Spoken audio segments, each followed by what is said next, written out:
Today, it's going to be a good day.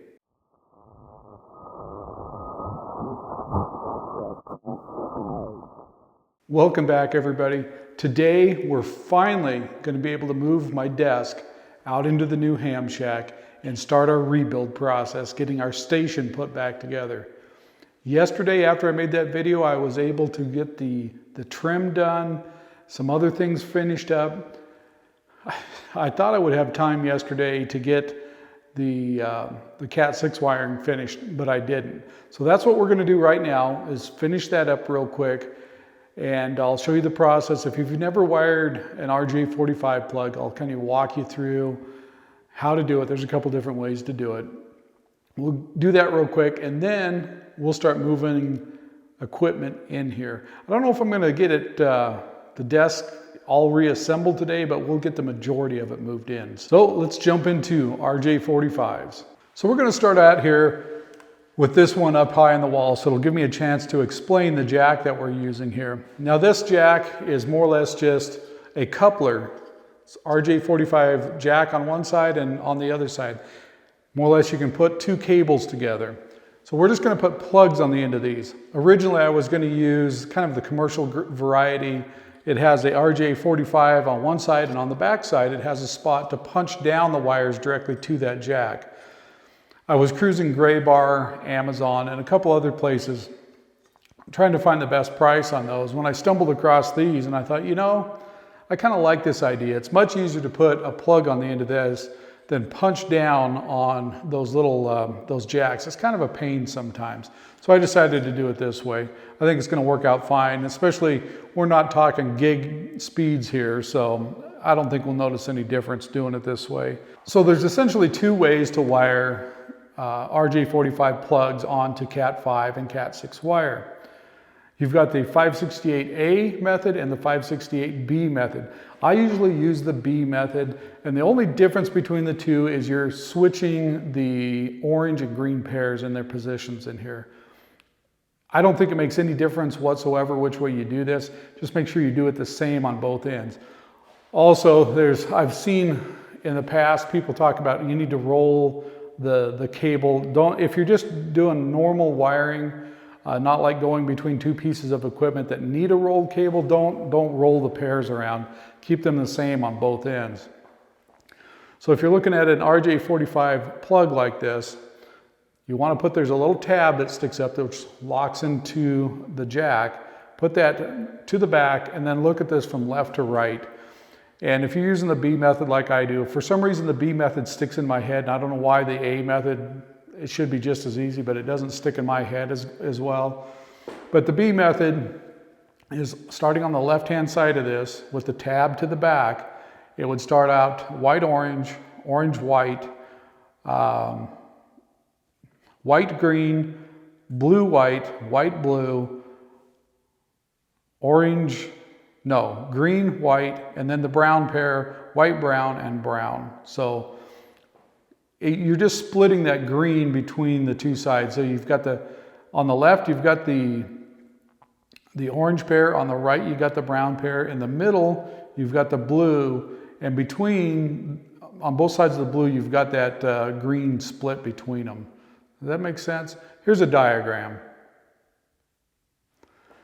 And so the A is almost identical. You're just flipping the green and the orange. So today we're going to be doing the B method just because that's what I always do. So 90% of the time I'm putting these connectors on Cat 5E cable.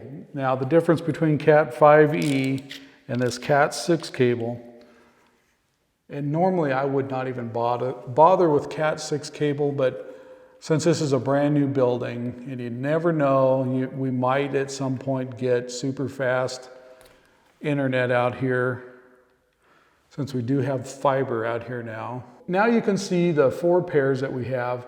We've got the orange pair, the blue pair, the green pair, and the brown pair. Normally, if you're talking colors, it would be blue, orange, green, brown. There used to be a slate in older cable. A lot of I used to work with an old AT&T tech.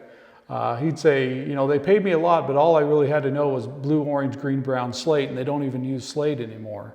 So that's the color. If you're punching these down onto a block in a commercial type building or whatever, that's the color sequence you would go in: blue, orange, green, brown, slate. So on these, you want to go in and just clip off as close as you can this separator that's in the middle. It'll make life much easier on you. The next thing you're going to want to do is come in and untwist these.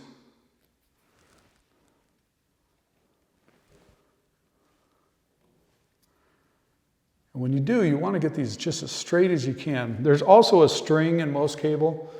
People have asked me, what's that string in there for? Well, if you strip off enough of this, you can like wrap it around your finger, or if you're using electrician's scissors, there's a spot on those, you can wrap it and then pull on this and strip that wire straight back.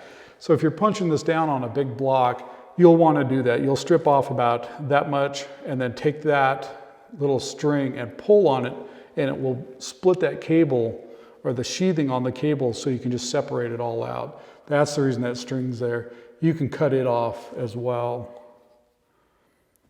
So when you pull these out, you want to get these just as straight as you can. It'll make your next part of the process much easier. So you'll start off with the orange pair. Again, white, orange.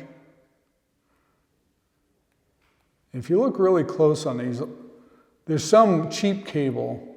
You have to be really careful with it because these have a very slight orange. The white on here has a very slight orange around it, so you know that belongs in the orange pair. Same with the green and the other colors. I've seen some of the really cheap cable, it's just one of these are colored, the other one's just white. So you got to keep really close track of that other color, which one it's wrapped around, and don't mix them up because you can mix the whites up really easy. Okay, so we've got all those split out. So we've got the orange pair there. Start off with the white orange. And then we're going to come over here and bring the green around, or the white green, I should say. And you'll want these to alternate. One way you know you're doing it right is it goes white of whatever color, and then it's like this. It'd be white, solid, white, solid, white, solid all the way through.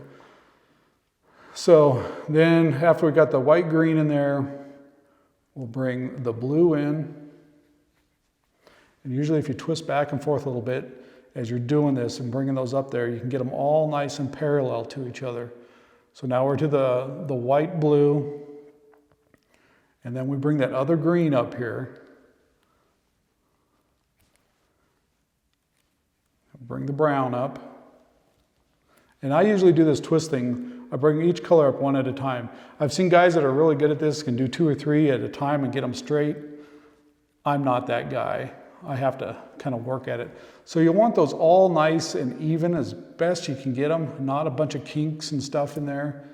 You want them laid out to where they want to lay in that position by themselves. And if you do this back and forth, as you're putting a pretty good amount of pressure, you're pulling on that and kind of twisting back and forth, and it lays those out there like that. Normally, I would take scissors and cut that off nice and straight, but I do not have those with me today.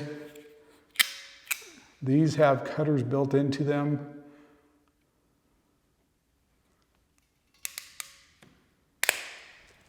And I forgot to put my tool belt on before I started this, so I'm trying to find a spot to hang these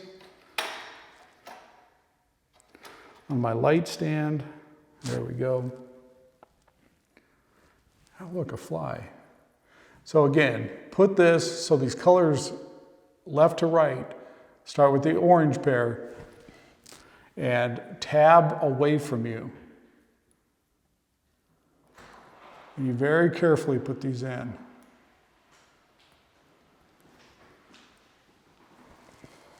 And make sure they all stayed lined up in that same color sequence when you put them in there. You can look through this plastic and see that they're in that sequence. And once they're in there, make sure you're using the 8-pin crimper, not the 6-pin. You'll destroy something if you do that. Crimp down and you're done. So, a whole bunch more to go and we'll be done with this.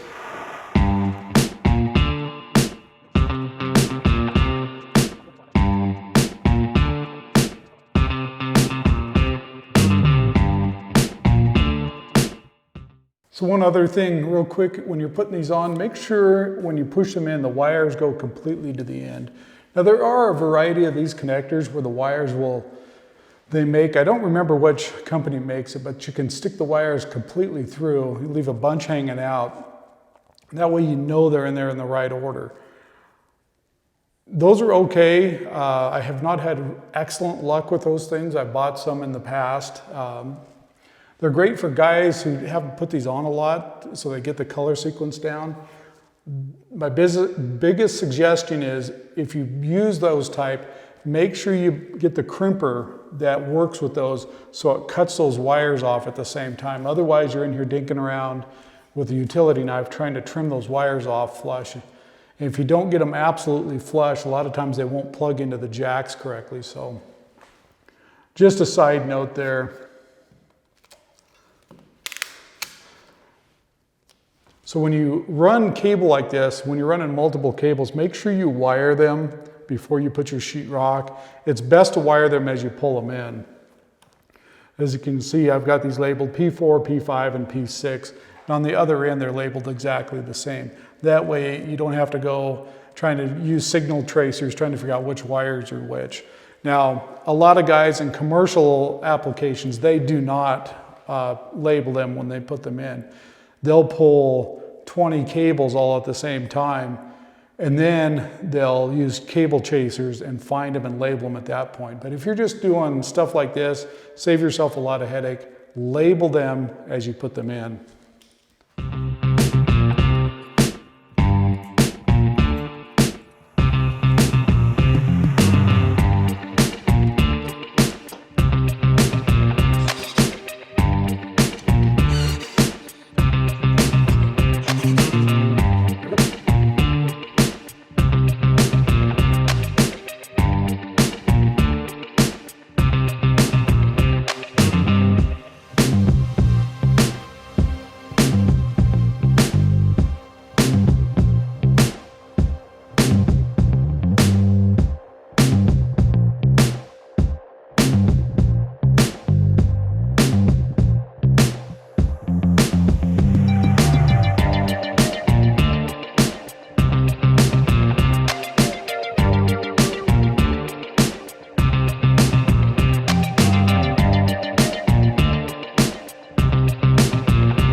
So as we're coming up to the last couple of these, I thought I would share a story. I was sitting here putting these on, and it's kind of monotonous, so your mind kind of wanders. It got me thinking about a couple stories from the past, putting these connectors on. So an old co-worker, I'm not going to mention any names, we'll use a fictitious name, we'll say Bobby. We set this person down. We were doing a fairly large project, a big facility type move, and we had a whole bunch of Cat 5 jumpers that needed made. So all of us sat down and we're off and on making cables, and this particular person, we sat him down and said, here, we need 20, 30 of these 5-foot cables made. So this person goes to work, and I'd ran into some issues in the past with this person and the quality of work, which I'll kind of dive into here in a minute. But so I was kind of watching out of the corner of my eye what's going on. And this person, I watched him make this cable, and we had testers, and each cable got tested. So they test the cable, and it shows up bad, which, if every once in a while you'll have one of those. So this person goes and cuts one end off, puts a new end on, tests the cable, shows bad again. Takes the same end that they just replaced, puts another end on. Cuts that end off, puts another end on. Tests it again, still shows bad. I watched them put another connector on. They cut the connector off, put another one on. We're talking about the same end here. And I walk over and I say, so what's going on? Well, this cable keeps showing bad. So I'm putting a new connector on. I said, did you test the other end? Did you maybe change the connector on the other end? Their answer was, why would I do that? I don't know. Why would you do that? Are you just going to keep shortening the cable by 3 inches until it gets better? Finally convinced them to test the other end, or cut the other end off and replace it. And lo and behold, that was the end that was bad. Just couldn't believe the logic. Why would I test the other end? Back to why I was kind of keeping an eagle eye out on this person. I don't remember if it was the same project or a different project, but we were wiring a bunch of new equipment in. And there was a stack of gear, and the connectors on the back, each piece of gear was powered by 12 volts. Well, instead of running a separate power cable, because they're all stacked right on top of each other, instead of running separate power cables clear back to the power supply for all of them, because none of them really drew much power. They were about 1/4 to a 1/2 amp each. We just decided to daisy chain the power connectors, which had little screw terminals in them, so you can make your own power cable. And so we set this person down and said, okay, here's what we need. Positives on this side all the way down, negatives on this side all the way down. We need 5 pieces of gear daisy chained together with short pieces of wire about 4 or 5 inches long. Okay, I can do that. I come back later, and it was wired. And we had a choice, if I remember right, it was like 12 gauge wire.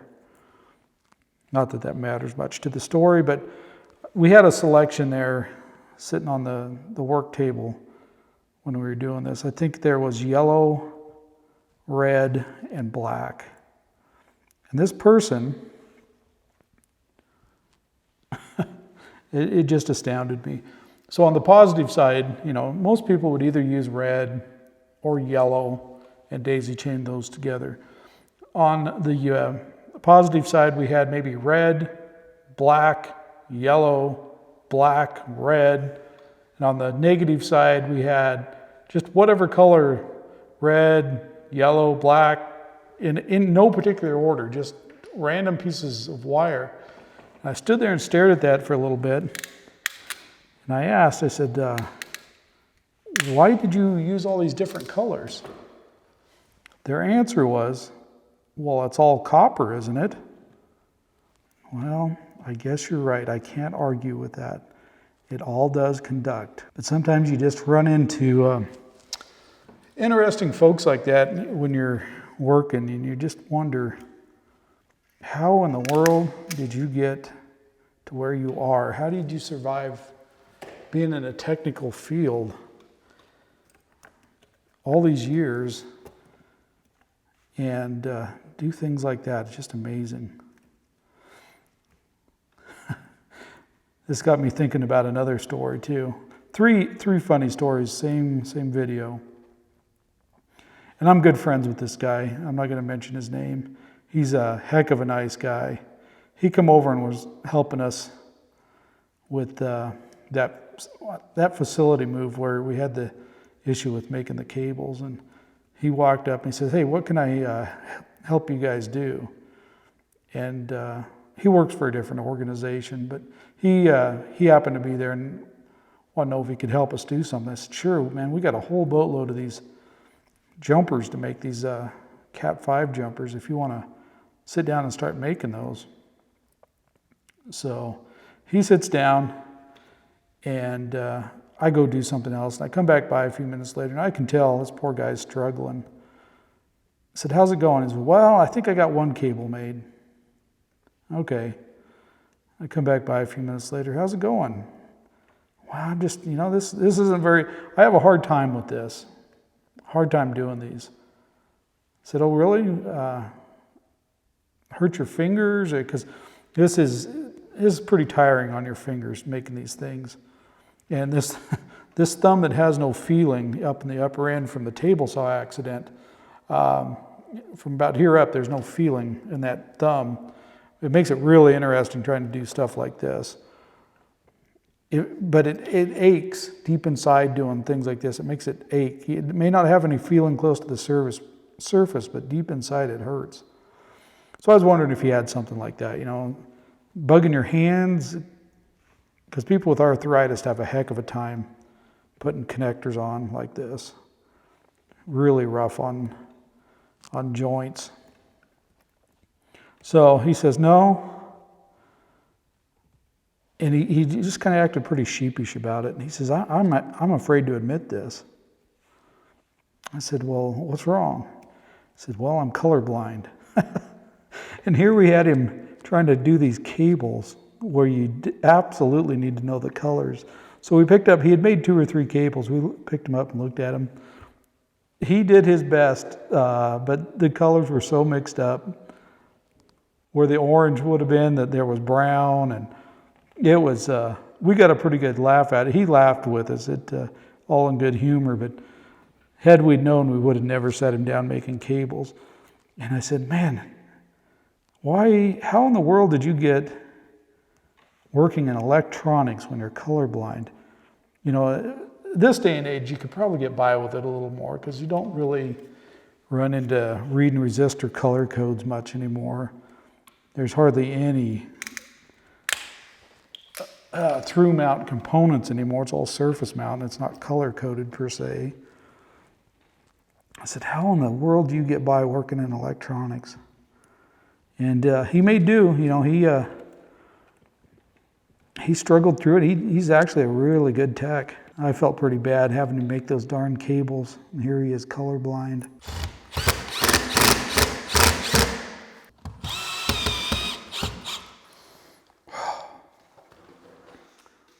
Finally. So now that we got the Cat 6 wiring done, I think it's time to bring in a desk. But I think I'm going to have a little lunch first. Well, a little too much chit chat, so this video ran a little long, so that's about all we're going to have time for today. On the next video, we'll bring the desk in, get the station at least partially set back up. I'd like to get the station semi-operational before this weekend with the CQ Worldwide contest coming up.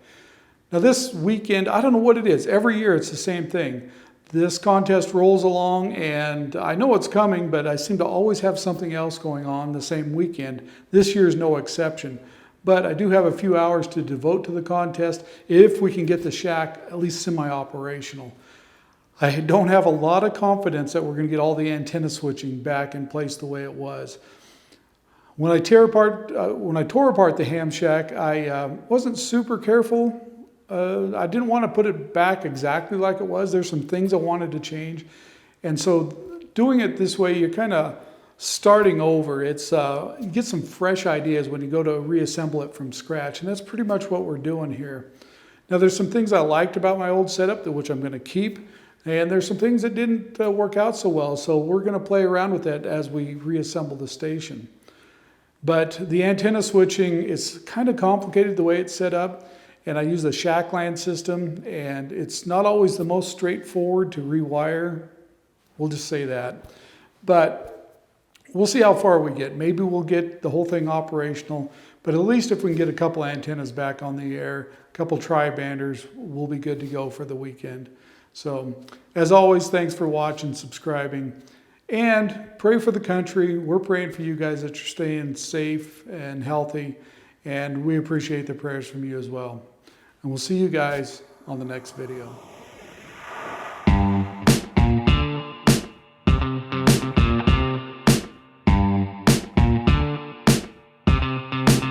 Say, feel that bass. We gon' shake up this place. Say, pick up that pace. Yeah, we got no time to waste. Everybody say, feel that bass. Yeah, we gon' shake up this place. Pick up that